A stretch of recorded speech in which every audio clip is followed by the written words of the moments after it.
नमस्कार, वाइब्रेंट भारत के नए एपिसोड में आपका स्वागत है। मैं हूं प्रतिबिंब शर्मा। वाइब्रेंट भारत की शुरुआत करें इससे पहले आपको बताते हैं कि आज वाइब्रेंट भारत में हम कहां का सफर करने वाले हैं। आज के सफर में मैं आपको लेकर चलूंगा राजधानी दिल्ली, उत्तर प्रदेश, महाराष्ट्र और असम। तो चलिए शुरू करते हैं आज के वाइब्रेंट भारत का सफर।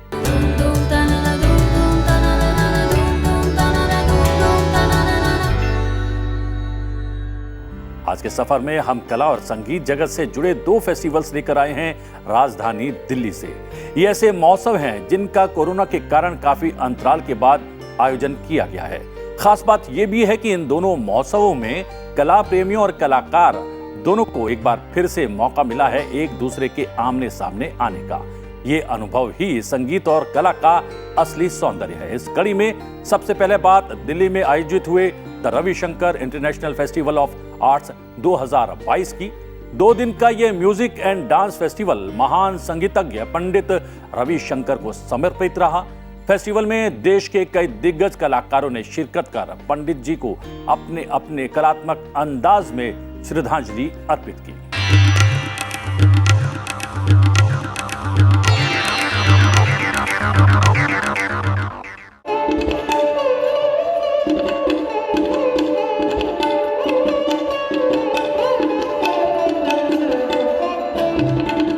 भारत की सांस्कृतिक ख्याति को पश्चिम में व्यापक तौर पर स्वीकार करवाने में पंडित रविशंकर का योगदान हमेशा याद रखा जाएगा। इस महान संगीतज्ञ की 102वीं जन्म जयंती को पिछले दिनों राजधानी दिल्ली में एक festival the Ravishankar international festival of arts 2022 के रूप में सेलिब्रेट किया गया।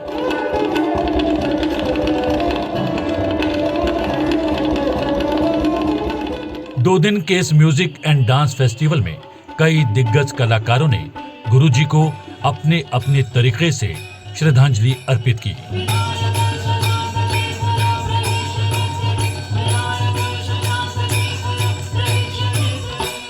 पहले दिन की शुरुआत पंडित जी पर आधारित एक लघु फिल्म से की गई।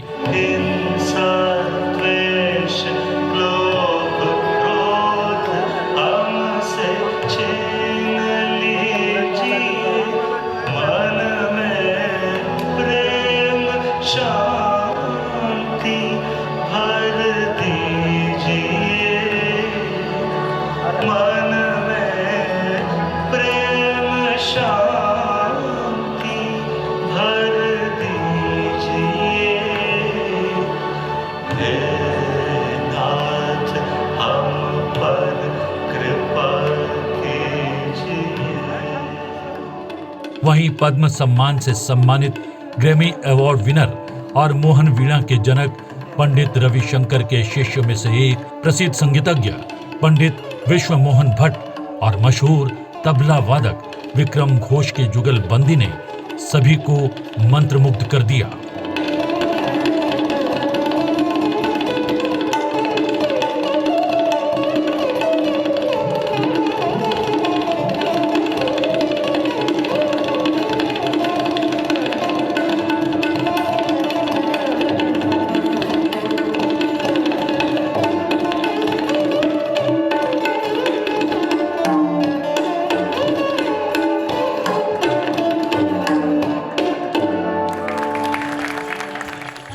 वहीं दूसरे दिन की शास्त्रीय नृत्य और संगीत प्रस्तुतियां भी देखने लायक रही।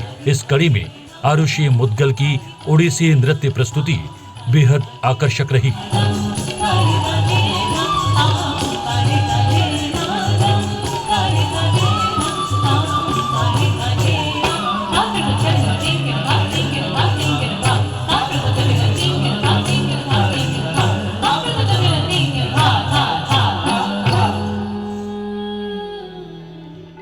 फेस्टिवल में भारत के शीर्ष एकल कलाकारों में से एक सितार वादक शुभेंद्र राव की प्रस्तुति भी बेहद प्रभावशाली रही।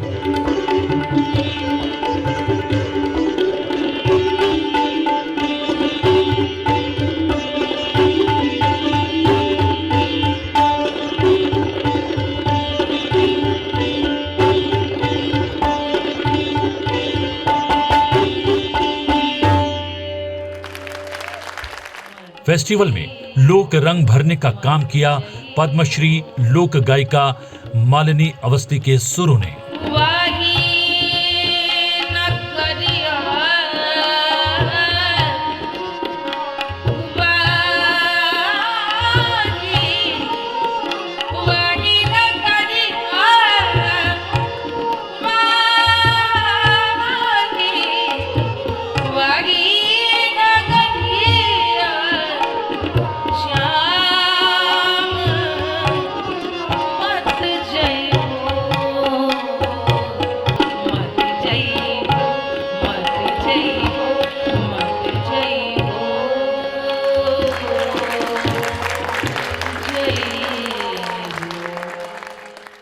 आपको लेकर चल रहे हैं दिल्ली में ही आयोजित हुए प्रतिष्ठित कला महोत्सव इंडियन आर्ट फेस्टिवल 2022 की ओर, जहां देश के अलग अलग हिस्सों से आए कलाकारों ने कला के नए नए आयाम और प्रयोगों को लोगों के सामने रखा।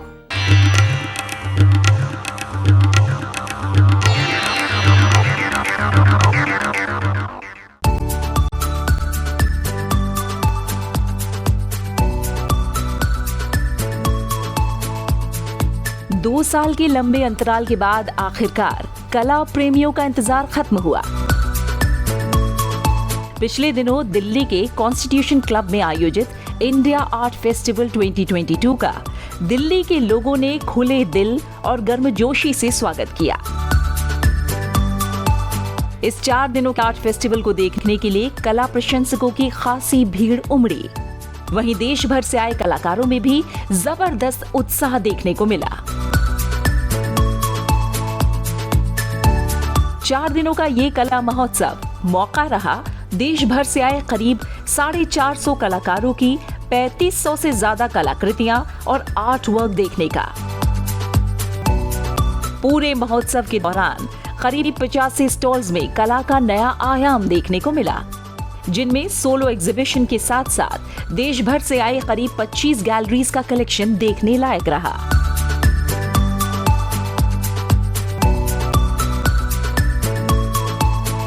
इंडिया आर्ट फेस्टिवल के जरिए कंटेम्पररी इंडियन आर्ट की दुनिया को बाजार में लाने, कला के क्षेत्र में हो रहे नए एक्सपेरिमेंट्स को एक मंच देने और कलाकारों को एक प्रोफेशनल प्लेटफॉर्म पर लाने का काम किया जा रहा है। मेरे सारे काम अपने इंडियन फिलॉसफी बेस्ड है और ज्योमेट्री से मैं काम करती हूँ। This work is an installation created on wood with acrylic paints. It is based on geometry and the other paintings are on watercolors. The Indian philosophy, Hinduism, talks about the 3 gunas which are present and spoken about in Gita Ji, in Sankhya philosophy also. So these 3 gunas, I have given them each a shape and color to depict them. White is for square, red is for rajas and circle is for black and belonging to tamas. So I believe we all can be sattvic all the time. That is why I have grids in all of my work. 3D cooling को अपना main technique रखकर paper sculptures बनाती हूँ। मैं ये काम पिछले 9 सालों से कर रही हूँ और स्टार्टिंग में मैंने इयररिंग्स और कार्ड मेकिंग से स्टार्ट किया था और लेटर ऑन मैंने उसको स्कल्पचर में इम्प्रोवाइज़ किया है। स्कल्पचर्स मैंने बनाने स्टार्ट करे हैं। इस बार का एडिशन इसलिए ज्यादा खास रहा क्योंकि कोरोना के कारण 2 साल के बाद कलाकार और कला प्रेमी एक दूसरे के आमने सामने थे।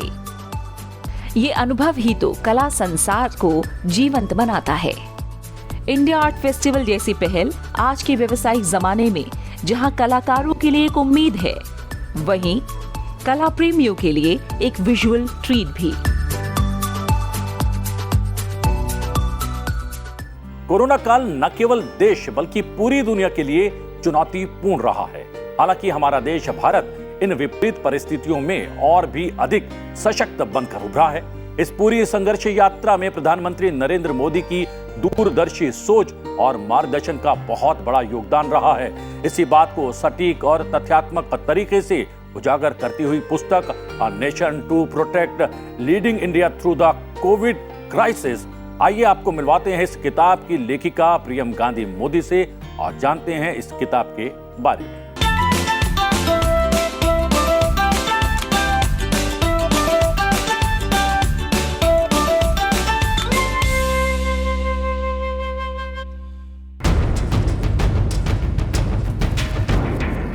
कोरोना काल के दौरान भारत सरकार ने जिस मुस्तैदी के साथ काम किया है, उन तथ्यों को उजागर करती हुई किताब है a nation to protect, leading India through the Covid crisis.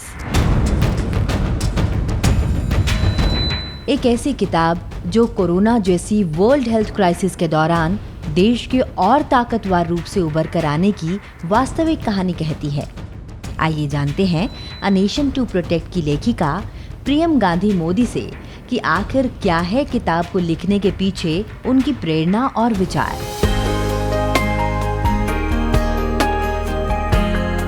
जब हम कोविड क्राइसिस से गुजर रहे थे, तब जो मीडिया का जो रिपोर्टिंग था वो काफ़ी सुपरफिशियल था।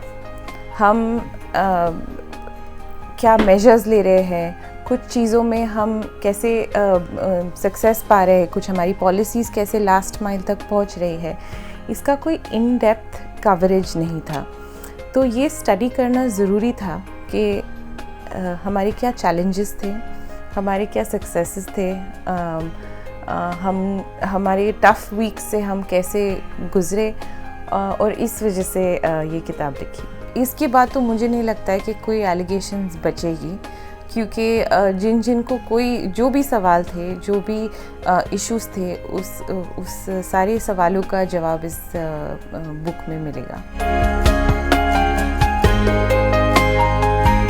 प्रियम गांधी मोदी की ये शोधपरक किताब तथ्य दर तथ्य आगे बढ़ती है, जो प्रधानमंत्री नरेंद्र मोदी के मार्गदर्शन में कोरोना महामारी की शुरुआत से लेकर अब तक देश में जारी संघर्ष का सिलसिलेवार तरीके से वर्णन करती है। दोनों वैक्सीन्स को ऑपोजिशन ने डिस्क्रेडिट करने की बहुत कोशिश की थी। काफ़ी मेंबर्स ऑफ पार्लियामेंट है जिन्होंने बोला कि आप कोविशील्ड के बारे में आप यूके गवर्नमेंट से पूछिए, एस्ट्राजेनेका वैक्सीन के बारे में उनके पास से डेटा मांगे। दूसरे मेंबर ऑफ पार्लियामेंट बोलते हैं कि भारत बायोटेक को आप क्यों इमरजेंसी यूज़ ऑथराइजेशन दे रहे। तो एक एफर्ट रहा है कि हमारी दोनों वैक्सीन को वो डिस्क्रेडिट कर सके और हमें ऐसे पोजीशन में लाए कि हम बाकी की कंट्रीज़ पे डिपेंडेंट हो जाए अपनी सिक्योरिटी, अपनी वैक्सीन्स के लिए।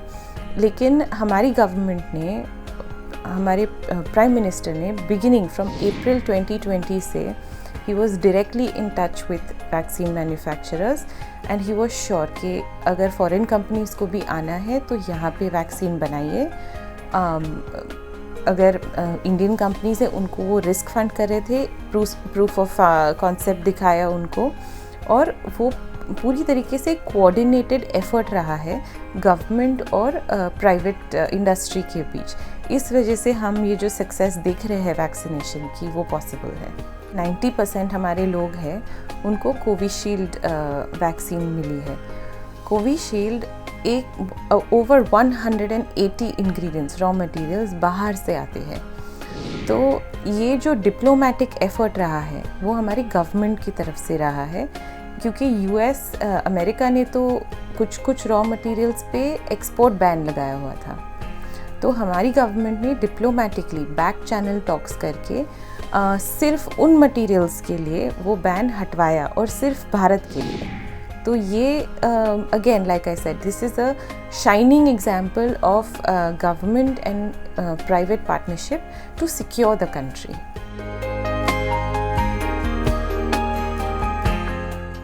और बात ताज नगरी आगरा में आयोजित हुए महोत्सव की, जिसे देखने के लिए देश ही नहीं विदेशों से भी पर्यटक आगरा का रुख लगातार करते आए हैं। हम बात कर रहे हैं ताज महोत्सव की, जिसका पिछले दिनों आगरा में एक बड़े स्तर पर आयोजन किया गया।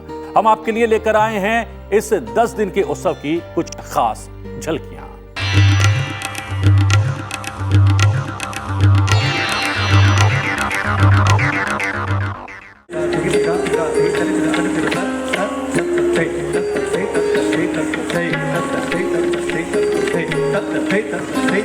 उदारी दारी तदानी दे देम तनाना, उदारी दारी तदानी दे देम तनाना ना दिर दिर देम तुम दिर दिर देम देम तनाना ना दिर दिर देम तुम दिर दिर देम। कला, शिल्प, संस्कृति और व्यंजनों का उत्सव ताज महोत्सव का आयोजन पिछले दिनों ताज नगरी आगरा में किया गया।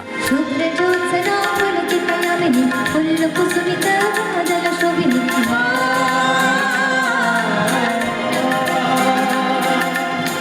सुहासिनी सुमधुर वाटिनी सुखदा वंदे मातरम वंदे मातरम वंदे मातरम वंदे मातरम। ताज से कुछ दूरी पर शिल्पग्राम में आयोजित ये 10 दिवसीय महोत्सव उत्तर प्रदेश का सर्वाधिक लोकप्रिय राजकीय पर्व है।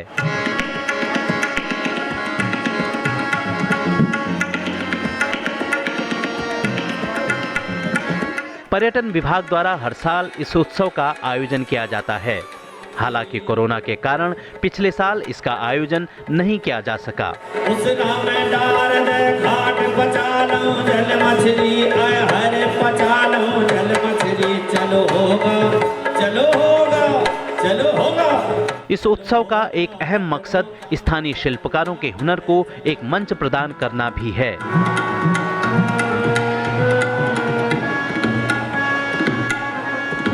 लंबे अंतराल के बाद आयोजित हुए ताज महोत्सव 2022 में लोगों की खासी भीड़ देखने को मिली। वहीं आजादी के अमृत महोत्सव वर्ष के तहत इस साल ताज महोत्सव की थीम रखी गई, अमृत महोत्सव के रंग ताज महोत्सव के संग।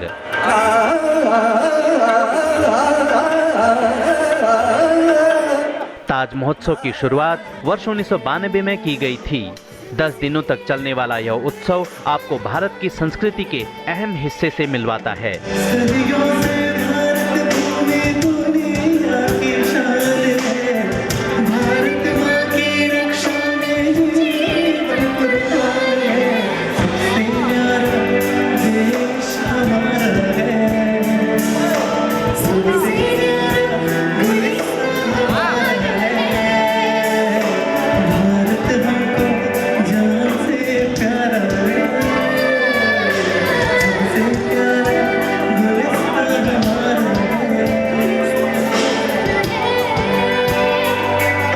उत्सव के दौरान जहां उत्तर प्रदेश के हर इलाके के खास पकवान चखने को मिलते हैं, वहीं शाम के वक्त कई सांस्कृतिक कार्यक्रमों ने लोगों का मनोरंजन किया।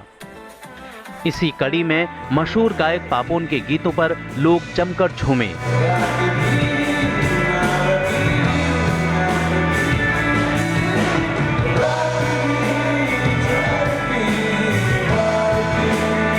इस उत्सव के माध्यम से वास्तव में देश की विविध संस्कृति और कला को वैश्विक मंच तक पहुंचाने का प्रयास किया जाता है।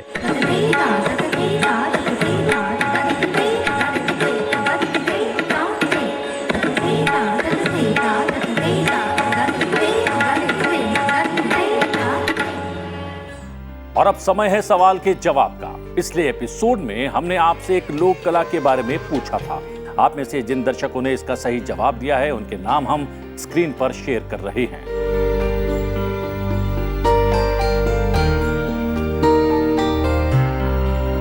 अब बता दें, ये है महाराष्ट्र का कोई लोक नृत्य। आइए जानते हैं इस लोक नृत्य के बारे में विस्तार से।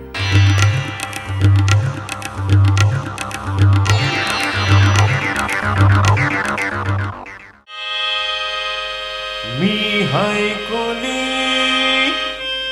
सोरीला डोरी मुंबईच्या किनारी मालतीन कोली हंदन डोली गोचल जाऊ बाजारी।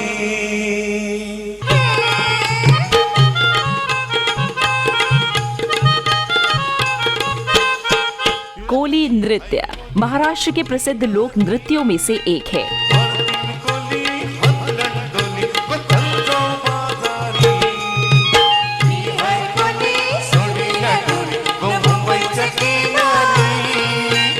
ये नृत्य मछुआरों द्वारा किया जाता है।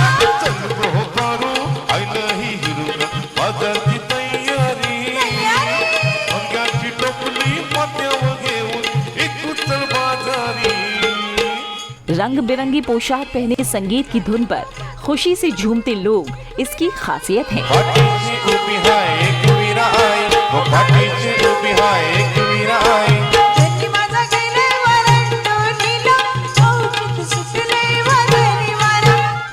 महिलाएं और पुरुष दोनों दो समूहों में या जोड़ों में बंटकर नृत्य करते हैं। निकाली दमनिला कोलियो कचरम नकुआ पडले गतरन जाऊच मोरची रस आना।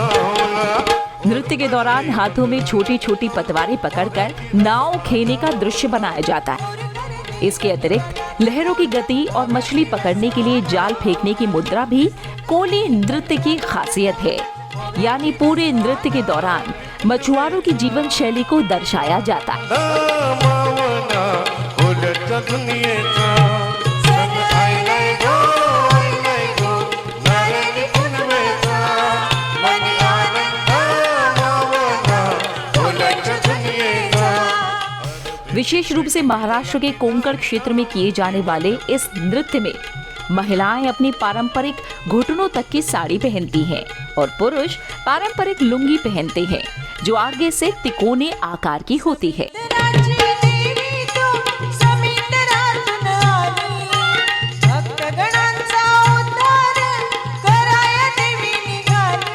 ये नृत्य अन्य लोक नृत्यों की तुलना में अधिक लयबद्ध होता है।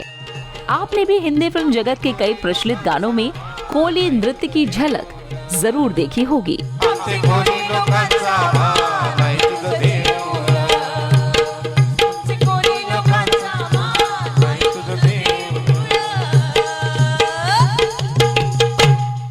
और इस सप्ताह के लिए आपका सवाल आपको बताना है स्क्रीन पर दिखाए जा रहे विजुअल्स और चलचित्र किस राज्य से संबंधित हैं और इसका नाम क्या है। आप अपने जवाब स्क्रीन पर दिए गए पते पर भेज सकते हैं। सही जवाब देने वालों के नाम हम अपने अगले एपिसोड में शेयर जरूर करेंगे। इसके अलावा अगर आपके आसपास कोई ऐसा महोत्सव, लोक पर्व या खास आयोजन होता हो जिसमें देश की संस्कृति की झलक दिखाई देती हो, उसकी जानकारी और संबंधित वीडियोस हमें जरूर मेल करें। अच्छे लगने पर हम इसे अपने कार्यक्रम का हिस्सा जरूर बनाएंगे। और वाइब्रेंट भारत में चलते चलते आपको लेकर चल रहे हैं असम, जहां के अलग अलग हिस्सों में बीते सप्ताह बोहाग बिहू पर्व पूरे रीति रिवाज के साथ मनाया गया। बोहाग बिहू को रोंगाली बिहू भी कहा जाता है। बिहू का त्योहार असम में एक साल में 3 बार मनाया जाता है। रोंगाली बिहू, कोंगाली बिहू और भोगली बिहू। बोहाग बिहू का त्योहार फसल की कटाई को दर्शाता है। पंजाब में इसी फसल की कटाई के अवसर पर बैसाखी का त्योहार मनाया जाता है। बोहाग बिहू असमी नववर्ष की शुरुआत का भी प्रतीक माना जाता है।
वाइब्रेंट भारत में आज के लिए इतना ही। वाइब्रेंट भारत में आपसे फिर भेंट होगी। फिलहाल मुझे आज्ञा दीजिए, लेकिन देखते रहिए सनसद टीवी।